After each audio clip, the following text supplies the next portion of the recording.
This is winter purslane, also called miner's lettuce, and it's in the purslane family. It's, I would say, thick and fibrous feeling, and when you chew it, it tastes moistening. It has a lot of juice to it. It has a tiny little flower in the middle, and oftentimes the leaf will face up and it will catch dewdrops in it, and you can actually kind of drink out of them like little fairy cups. It's really cute. And they get these little red edges to them and kind of rust looking spots. And that doesn't mean that it's diseased. It just means that it's been exposed to sunlight. And the more sunlight it's exposed to over the season, the more red it gets. And we're still really early on, so you only see it on the very edges. Now we use this for food, for pesto and hummus and salads, and anywhere you would use greens. You can also juice this. You would get a lot of juice out of it because it's so moistening. So this is just really full of vitamin C and other minerals and nutrients. It's called miner's lettuce because miners during the gold rush actually took this into the mines with them to prevent scurvy. And it was discovered here by Archibald Menzies and then taken back to England, and eventually was spread across all the continents because of its high amount of vitamin C and minerals. It became part of the Victory Gardens during the wars. So that is miner's lettuce, and this is native to the west coast of the United States. Next we have purple dead nettle. It's hard for me to see how clearly you can see this, but purple dead nettle, it can look similar to nettle because in the very beginning of spring, nettle will have purple tops, a really deep purple color, and then the leaves look similar. But purple dead nettle is not in the nettle family. In fact, it has a square stem, which tells us that it's in the mint family. And they call it dead nettle because it looks like nettle, but it doesn't have a sting to it. So you can just rub all over it and it's not going to sting you.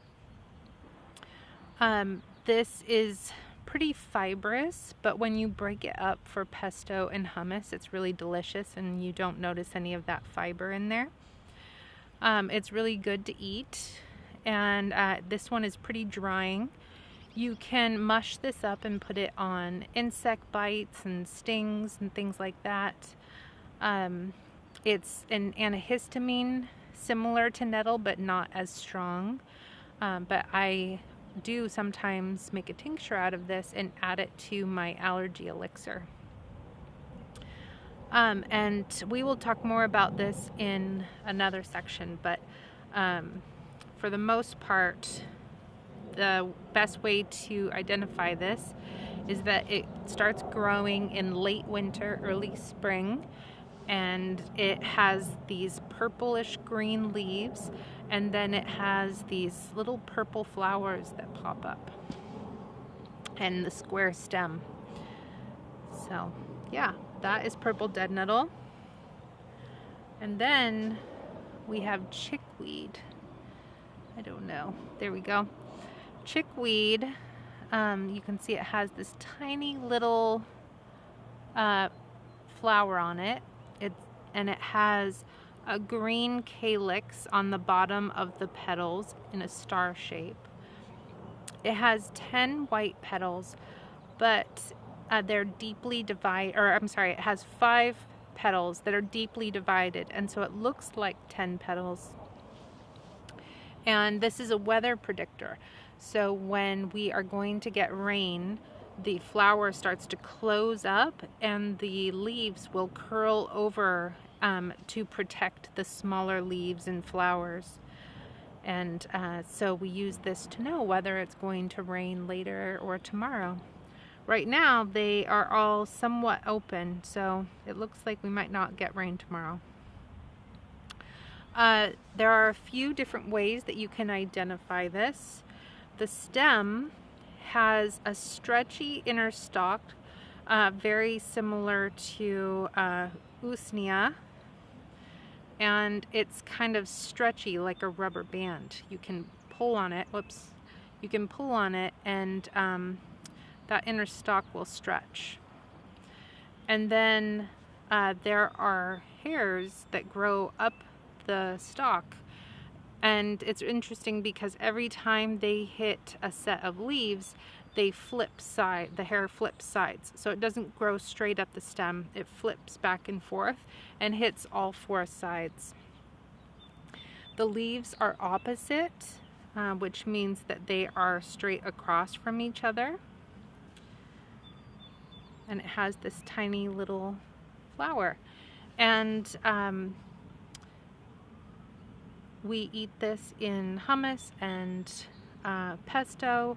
We eat this in salads and everything. It's just really delicious. And we also make medicine out of it, which we are going to cover in the medicine of chickweed lesson. All right, so you can see behind me that this is all just a garden bed that the weeds have just kind of taken over because this is an abandoned bed in a park. The chickweed and actually all three of these things tend to grow along trails here in the Pacific Northwest, especially in the rainier areas. And so you can find them pretty much anywhere. Any field, stuff like that, grass, you can just go look. The chickweed loves to grow close to the base of trees, especially fruit trees in fields. And you can basically find the miner's lettuce just like grass. It grows everywhere. These things will disappear as soon as it starts to get warm. So around, I would say here, I mean, it kind of depends, but usually like May, early June, they are really starting to disappear from the heat.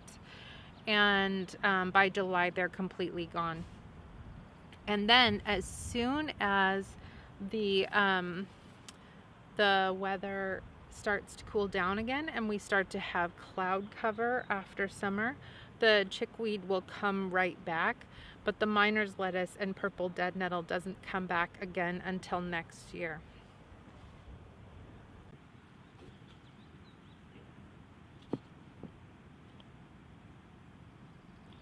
To gather this, you're just going to come in here with scissors and give it a haircut. You don't need to cut the roots. You just give it a haircut and it'll grow right back. And you can see just how thick this is. It's a really thick mat, and so you don't need a large area to get what you more than what you need, you know. So here's a really nice patch of purple dead nettle, and it really is the year of miner's lettuce this year. It is really crowding out the chickweed, and the beds are just full of this miner's lettuce.